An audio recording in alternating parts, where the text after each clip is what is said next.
How's it going, guys? Welcome back to the channel. I'm Goose for the Goose of All Trades channel.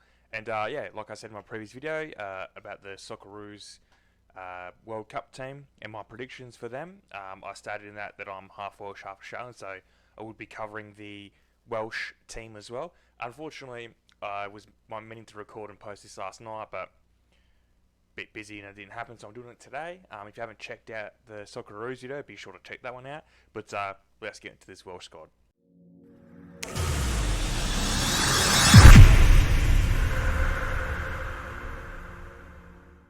Alrighty, now into the squad. So the first, we have the goalkeepers. We have Wayne Hennessy, Danny Ward, and Adam Davies. Alrighty, and the next we have the defenders.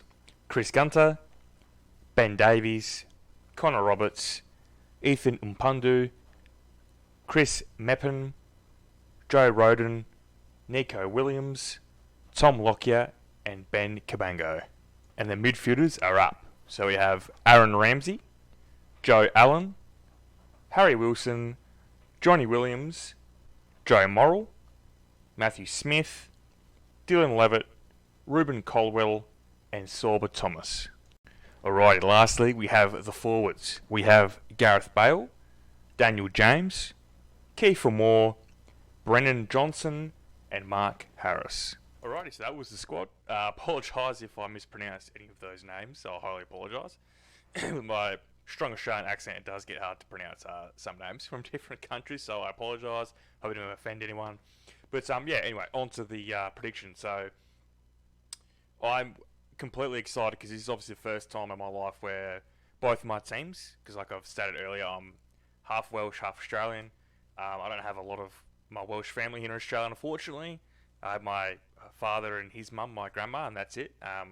But I still love my Welsh heritage, and I always go for Wales in any international sport, same amount as I would for Australia.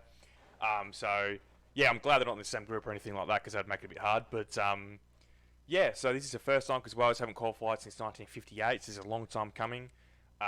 Straight off the bat, I think that this Welsh team, isn't as good as the previous Welsh team that only just missed out on qualifying for the World Cup in 2017.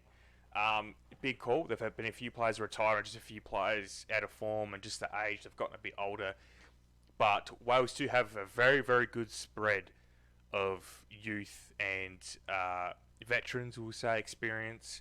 And that just not only comes down to age, but caps as well. What I find really interesting is Wales have 3 players over 100 caps, which is very, very impressive. You compare that to the Socceroos, we don't have any players over 100. We don't have any players even hit 80. I think the most is Matthew Ryan at 75. So that's really, really crazy when you think about it. So this Welsh team's got a lot more experience on the international scale, although none of these players have World Cup experience. That's a difference to a few of the Socceroos. A few of them do. Not a lot now, because the team's very, very different. But I think this Welsh team doesn't have massive star factor. They've got Gareth Bale, who a lot of people write him off now because he plays in the MLS. Well, I can tell you he's still as good, and he's pretty healthy, which is great to hear.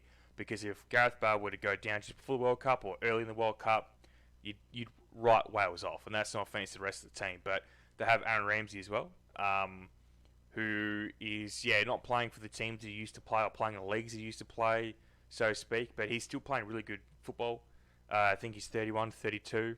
So this will most likely be his only World Cup. This is definitely Gareth Bale's only World Cup, for sure. I don't see him ever playing in the World Cup again. Ramsey maybe, probably not. He'll be, 35, 36 when the next World Cup hits, so I'd say probably not. And you have players like Wayne Hennessy. This will probably be his last, although goalkeepers play a lot longer. But we'll actually get into the prediction. So Wales are in a tough group, and I don't want to keep using the word group of death, but in my opinion, this is the group. Just because a lot of people are writing Wales and Iran off. You can't write these teams off. Yes, they're in a team with England and USA, but as everyone knows, as a Welshman myself who doesn't live in Wales, so I can't really speak on it from experience much at all. But when Wales and England play, it's different. Not saying that all skill or quality goes out the window, but whole excitement and the whole intensity of the game is different. It's like when Pakistan and India play in cricket, or when the two Irish teams play each other. There's obviously a lot of history in different ways, but when England and Wales play, it's different. If that be in rugby or football or whatever, it is different. And I don't think people can write Wales off with beating England or drawing a point from them. When it comes to USA, no one knows what they're going to bring. I mean, their team was a lot better when they failed to qualify in 2018, same as Wales. But if their team doesn't look great on paper, yes, they have Christian Pulisic, who is better than what he was, obviously, 3-4 years ago, and he's a great talent, generational talent for an American for sure. But I don't think he's great enough, to carry a team to a World Cup. He's not, Maradona. So this group is really exciting because everyone's tipping England to finish on top, and I think so as well. Although I'll get into my World Cup predictions next week when I do a full podcast on my whole World Cup predictions. But that second spot is really up for grabs. I mean, England might fail and drop to 2, so the first spot, but could be free. But don't write off Iran. Don't write off Iran because they are the best team in Asia.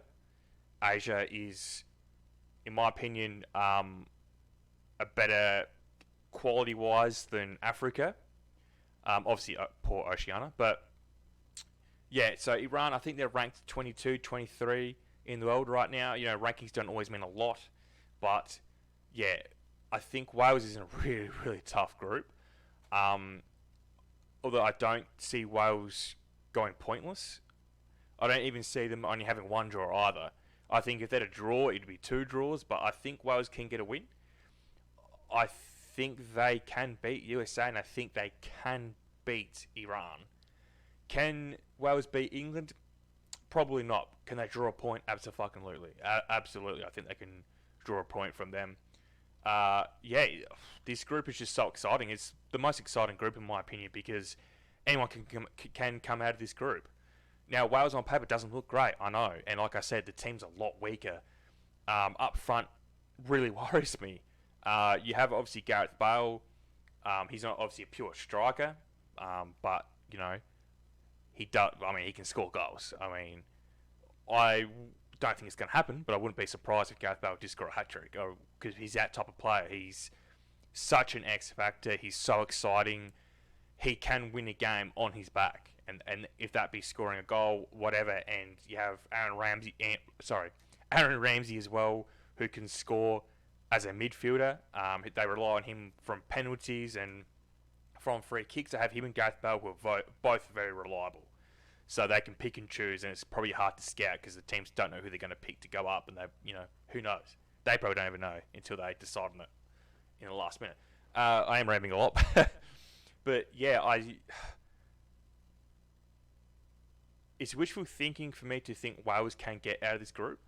I would love to see it. It would make me so happy. I think Wales has more of a chance to get out of this group than Australia, just because I think the England thing is big for me. England are clearly the best team in this group, and if Wales can draw that point or a miracle win, who knows? It's happened in the World Cup before. It's happened. South Korea beating Germany.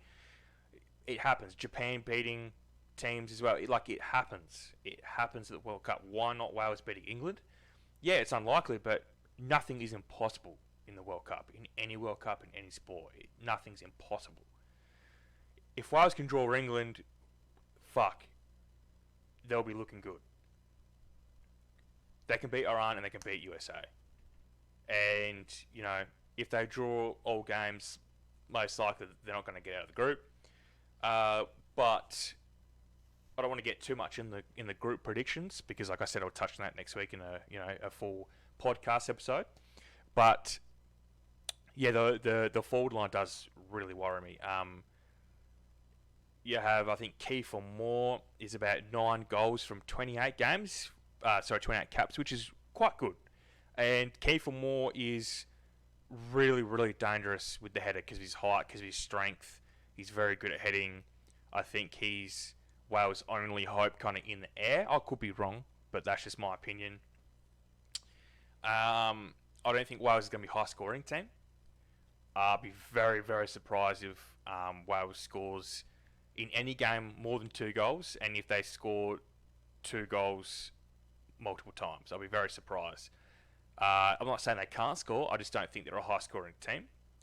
I don't think they would be good in a shootout situation, as in if it's high offensive, like when we saw Portugal versus Spain, which is, in my opinion, one of the greatest World Cup games of all time.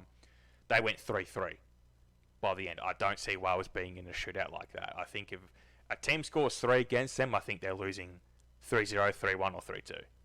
Maybe 3-2. But I think the midfield is pretty good. I mean, he's got a lot of good talent in there. Wayne Hennessy's very, very capable goalkeeper. He's has over 100 caps. He has so many clean sheets. He doesn't get massive scores kicked against him, repeatedly. I think, he offers a lot as goalkeeper. I think he'll go underrated because he's not playing for a big team and hasn't signed a big contract, blah, blah, blah. But he'll be very, very solid. Will he win best goalkeeper of the tournament? Probably not. But I think he's solid and it's really important. I think he's on level with Matt Ryan for Australia, in my opinion. Now, people probably argue with that, but I think he honestly is. You look at his history, I think he is. The defensive line does worry me. You have Chris Gunter, who, again, loads of experience, over 100 caps. And I know you can't always go into league quality in the teams they play for because it's all about the national team, right? But he's played in League 2 or maybe League 1 and League 2 the last 3 seasons. This might be his 4th. He's played for Charlton and now he's playing for Czech Wimbledon. So he wouldn't have a high quality strikers and forwards playing against him a lot. And I know, but he's got loads of caps. I know. So he's played against great talent, if that be in the Euros, friendlies, World Cup qualification, whatever it is. I know that. But the rest of the defensive line does worry me. But, Ben Davies, Connor Roberts, they're all very solid. Let's not get mistaken there. But they'll be very far from the best defensive line. But I think overall, Wales can do anything in this World Cup. Like I said, this group is just so damn exciting. And I call it the group of death for that reason. Because England could draw with Wales and Iran, or Wales and USA, or USA and Iran, and not beat everyone. And we know England have a great record of choking. And who better to choke against than Wales? Someone they have a lot of history against. They lost to Wales in the Euros, for the 2016 Euros. So, I know it's a very, very different squad, but if Wales can tap into that 2016 Euros run, where no one predicted them, and Iceland, to do as well as they did and go as far as they did, because the squad they had, even back then people didn't rate their squad, even though it's better than this squad. So if they can tap into that and really surprise people and just, I guess, really tap into moment, because these players haven't played in the World Cup. Yeah, a few of them played in Euros, a few of them played in World Cup qualification, but World Cup's different, and none of them, not one player has played in the World Cup before, and that does worry me. That's, like I said, the difference between the Australian team. There's a few players that have played multiple World Cups. Aaron Moy, Matt Ryan, Dagonak, just to name a few. There's a lot. There's been more than 4 or 5 that play World Cups, right? Wales, none. So that does worry me. The event, the situation might get to them. But they're professional footballers. A lot of them play in the Premier League, Serie A. So they are playing in Champions League, Europa League. But, the World Cup's different. It's world talent. So, world quality talent, sorry. So, I'll stop rambling. I don't want this to be a long prediction because, like I said, I'll get into the really extended prediction and preview of everything with my co-host next week. That'll come out hopefully over the weekend just before the World Cup starts. Getting very excited about the World Cup. Please comment down below on your opinion on this Welsh squad. If you disagree with anything that I've said, please let me know. I like having discussions in the comments. Just keep it civil, of course. That's all I ask. And are you like me? Are you half Australian, half Welsh, or are you half Welsh and half something else, or do you have multiple teams in this World Cup? Like a lot of people, I've got my 2 teams, but then again, I really, really love Morocco because I travelled there years ago. Love it, love the people, love the country. So I always go for them. Love Japan. I met a few of the Japanese national players a few years ago. Takuma Asano, which I'm so excited. He got named in the squad. He was a young fella trying to break through. He hasn't been named at the World Cup before. He missed out in 2018. So I'm so excited for him. So I'll be barracking for Japan. So there's a lot of teams I'm going for. Those have been my 4, but my main 2 obviously being Wales and Australia. So yeah, that's the prediction.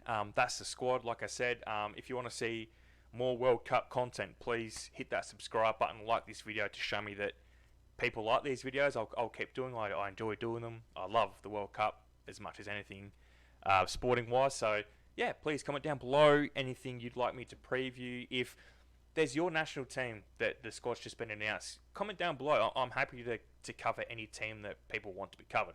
Obviously I can't cover every team, but I'm just covering my teams, and if there's teams you want covered, please let me know, and I'll do it. Because I know there's still a few teams that haven't announced. So yeah, this has been Goose for the Goose of All Trades, and thanks for watching. Remember to hit that subscribe and that like button, and I'll catch everyone later.